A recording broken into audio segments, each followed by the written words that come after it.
Okay, this is the battery calibration section of my guide. Battery calibration serves two functions.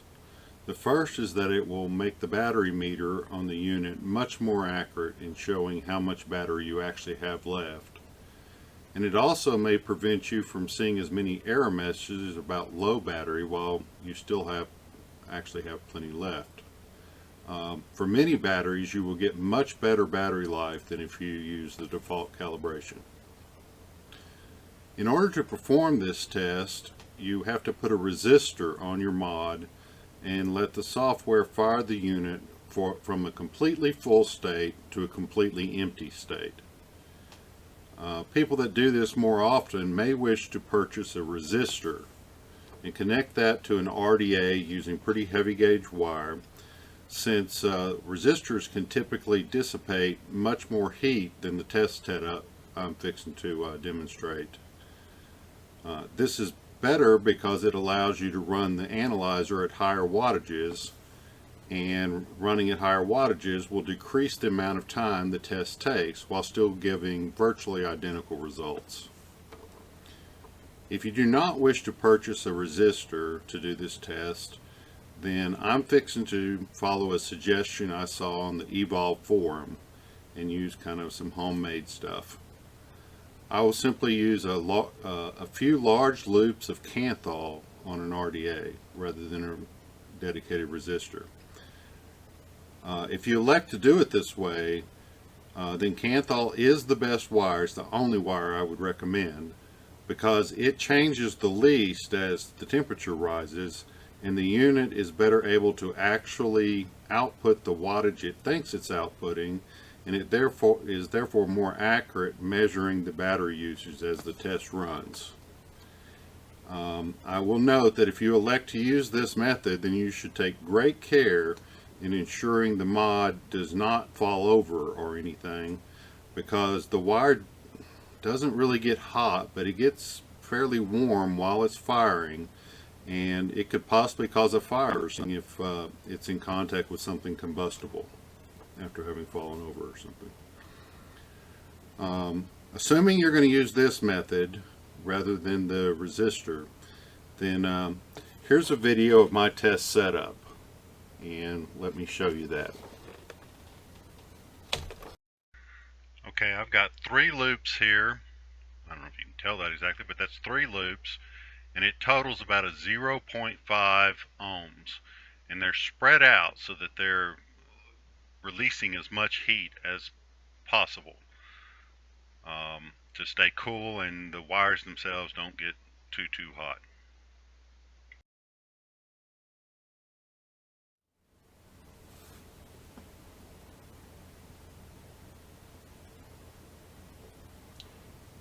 If you're going to use this method, I would not recommend using a higher wattage than the 40 watts Evolve software defaults to, because the wire, it does get warm at 40 watts, and it may become very hot at some level above that, and you do not want unsupervised, I mean, you ought to supervise this, but you certainly don't want unsupervised hot wire that the mod fall over due to the fan blowing on it or any other reason and cause a fire. I'm not responsible for anything that happens if you're using this method. You need to take all appropriate precautions to ensure this doesn't catch something on fire in your house.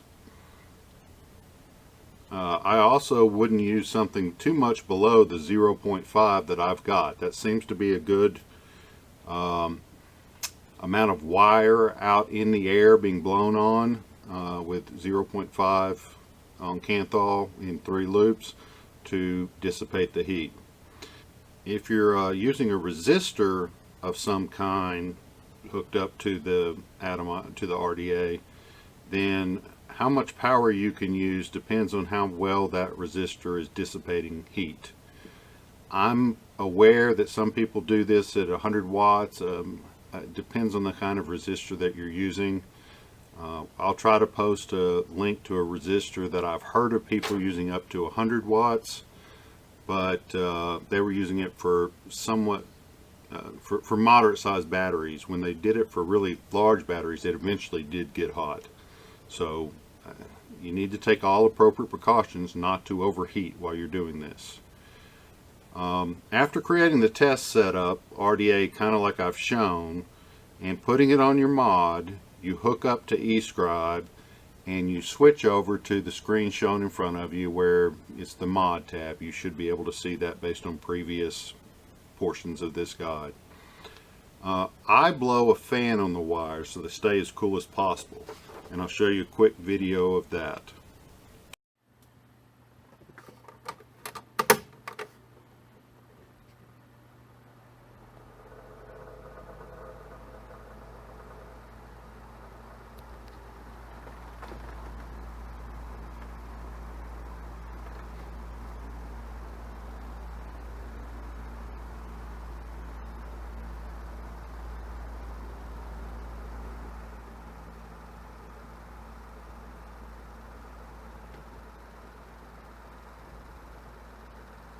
Okay, as I previously said, the way this calibration for the battery works is to simply test the battery by discharging it from a completely full state to wherever you've got the battery cell soft cutoff set to.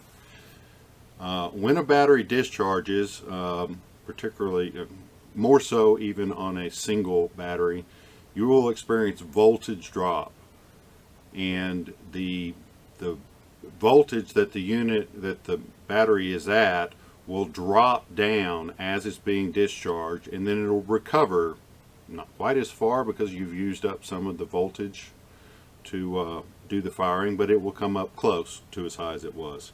The 2.75 that it's cutting off at is when it's under load, and it's not, my understanding is that it is not bad for a battery to be discharged under load to down to the 2.75 or maybe even lower than that level, but it is bad for a battery to be resting at below 3.2 volts.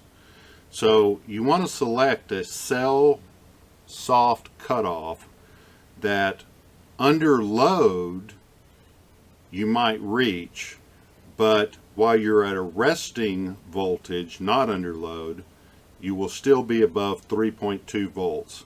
That will depend on your battery, and you can look at Mooch's tests of batteries to see how much voltage drop is being experienced to estimate what you ought to set the soft cell cutoff for under load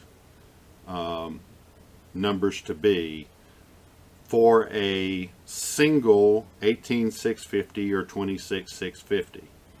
If you're talking about a Lipo battery, this screen will appear slightly differently, and let me show you one with a Lipo in it.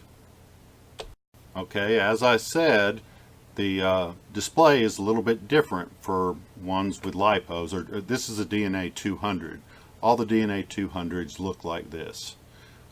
You no longer have the option of the 18650, which was the option selected on the DNA 75 it was previously hooked up to. If you're doing a DNA 133 or a DNA 167 that is using 18650s or 26650s, you still need to use the lithium polymer battery. Only on specialty cases would you use the lithium ferrous PO4 or whatever that is. Lithium polymer is what you're going to use. You can ignore this watt hours calculator because we're going to actually test the battery and get the correct watt hours.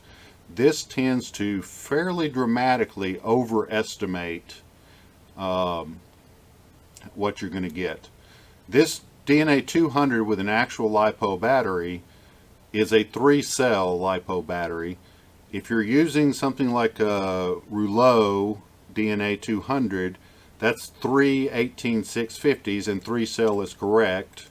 If you're using a 166 or a which is simply a 250, a DNA 250 chip with 2 18650s or 26650s instead of a Lipo battery, then you would use 2 cells because you've got 2 of them hooked up rather than 3 cells. If you are using any of those, then the soft cell cutoff that I previously discussed of something like 2.75 is still a perfectly valid number to use for a DNA 133 or 167 that has 18650s or 26650s in them. But if you are using a Lipo battery, do not set the soft cell cutoff at those types of levels. You will damage your battery. The Hobo X's are set to 3.3 as the soft cell cutoff that they should not go below. Some of my devices came from default from the manufacturer at 3.2 volts. You ought to determine under load what the lowest voltage that your particular Lipo battery is rated to continue operating under, and use that. If you do not know or cannot find out, then 3.3 is probably on the upper side and probably an acceptable number to use. With those notes for a Lipo battery, or for the 166 and 133s, I'm going to go ahead and switch back to the DNA 75 that I'm calibrating. Alright, back with the DNA 75 that I'm calibrating. You'll notice that lithium ion 18650 is now an option. You can use that if it's a 26650 too. That's the correct setting for both. And then 2.75 is a perfectly valid number. These batteries happen to be VTC 6s from Sony. I've already calibrated them once. Those are in there. This is not the default calibration curve, but I'm just going to rerun this to demonstrate how it works.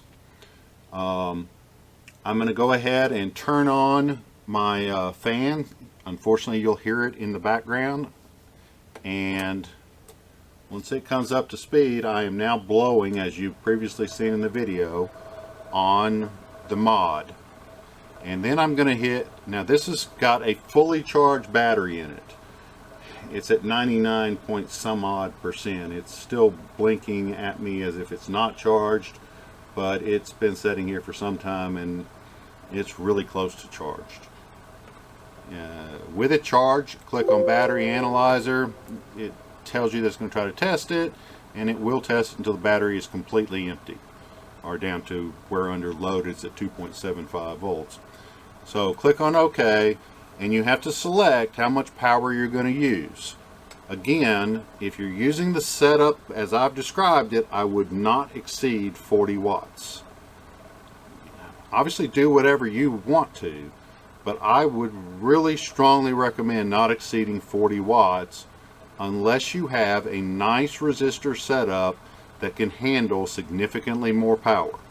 So with that said, I'm going to click OK on 40, and it's going to show that it's at it's showing at 4.17, 4.18 volts. When I click on start, it's going to start trying to, it's charging from the computer at 0.450 volts, or amps, 0.450 amps, and eventually this will reach something closer to 4.20 and steady. I'm going to click on start, and it's going to wait till it's fully charged. I'm going to go ahead and pause the video because I don't know how long it's going to take to get this last little bit charged and decide that it is fully charged. Some of these act like they never get fully charged. They continue to stay just like this for very long periods of time. The best thing I can suggest is to get it as fully charged as you possibly can on an external charger. Click start. Let it try for a while. If it doesn't kick over and start the rest of the test, click stop. Push start again and try that several times. I've been successful in getting a mod that didn't want to calibrate to go ahead and kick over into the calibration phase. So again, I'm going to pause until this actually starts up on what it's going to do. Okay, I actually made an error that I'll mention to you before you get going. You need to have clicked on the fire button once to have read the ohms of the unit. And this testing will fail if it doesn't know what the ohms were and they're still set at 0.00 whatever it is when it hasn't never set the ohms. So I started over and set the ohms, and you can see that it finished charging fully up, and it's stabilized at 4.17, and it's waiting for the voltage to settle after having cut off all amps so that it's not charging the battery whatsoever anymore. If this number is changing, you are not going to get a very good calibration of the battery. Now that it knows the actual amount of ohms, it fires the unit, and it is calculating how much watt hours is used by the 40 watts that it just outputted and got those results. When the voltage settles back up to wherever it's going to end up, and it's going to be pretty close to 4.09 or 10, 4.10 or something. The first one uses a fair amount of juice. And it settled at 4.10, and it used 0.139 watt hours. And now it's using, as it's seeing there, it was using some more power up. And I don't know why it counts down instead of counting up.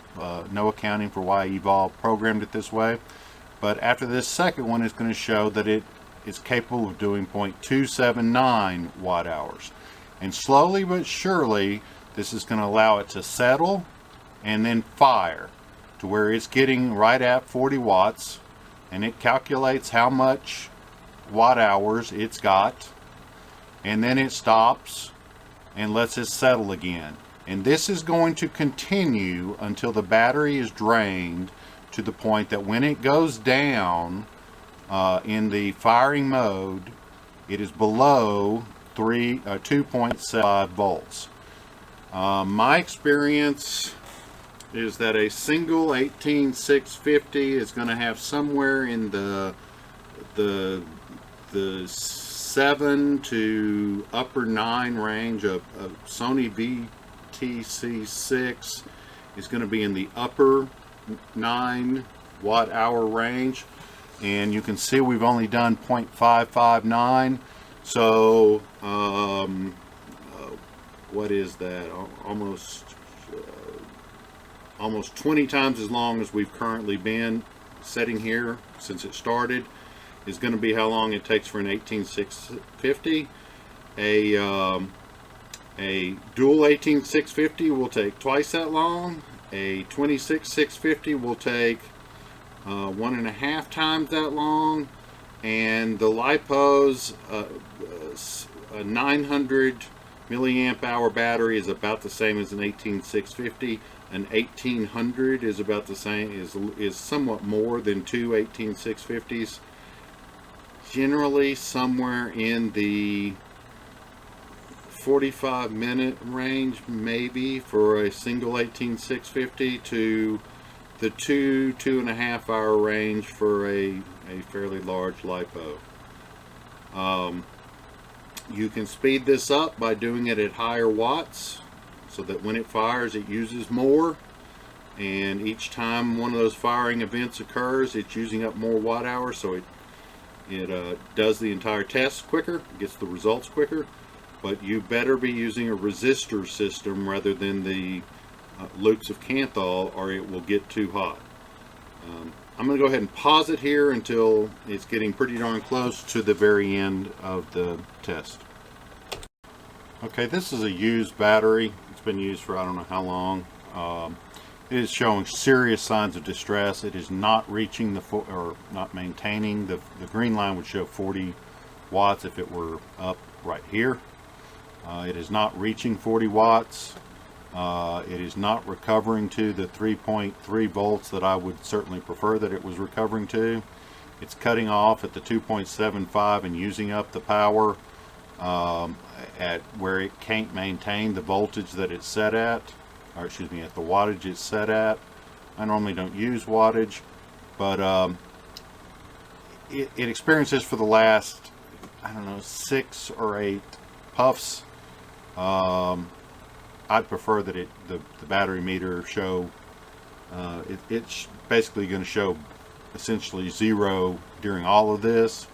So it did eventually find that the usual battery capacity is 9.480. That includes a few 7 or 8 firings where it was not able to maintain the 40 watts that it was set at, which is a little unfortunate. But this 9.480 watt hours is from a used battery that's been used for some time. A brand new battery, I was seeing closer to 9.8 watt hours on a Sony VTC 6. In any event, once it's finally reached a point where it's just cutting off, it knows that it ain't got any juice left. It was only able to put out 9 watts. When it finally shut itself off, it's recovering. I wish it was set a little bit higher than it is to protect this battery. I probably just need to replace it. But anyway, I'm going to click accept, and that is what the battery curve looks like for this newest battery. It was down to 4.5% with 3.12 volts. It was down to 10% with 3.26 volts. The last 10% of my battery meter is going to be really on the pretty dead side, and this is showing where it was reaching down to, I believe. But in any event, I would save that CSV file. I've got a bunch of batteries that have been calibrated, all of these. Previous VTC 6s in brand new condition were showing 9.79 watt hours. That's the nomenclature I'm using. You can use any name you want. If you will save it, which I didn't do because this is a used battery, then when you load it onto a different mod that's going to use the same battery, it'll come out with whatever name you've used. In this case, the VTC 6 9.794, which is what it originally was. I'm going to reopen that because that's what the original settings were, and you can see they were significantly different. You do have to replace batteries periodically. Once you've saved the CSV so that you can always reload it if you want to by clicking on load, then you need to upload the settings to the device, or it will not keep any of that information. Having done so, we've calibrated the case cooling time constant, we've calibrated the electrical, and now we've calibrated the battery. The mod is fully calibrated. And that's the end of the calibration guide.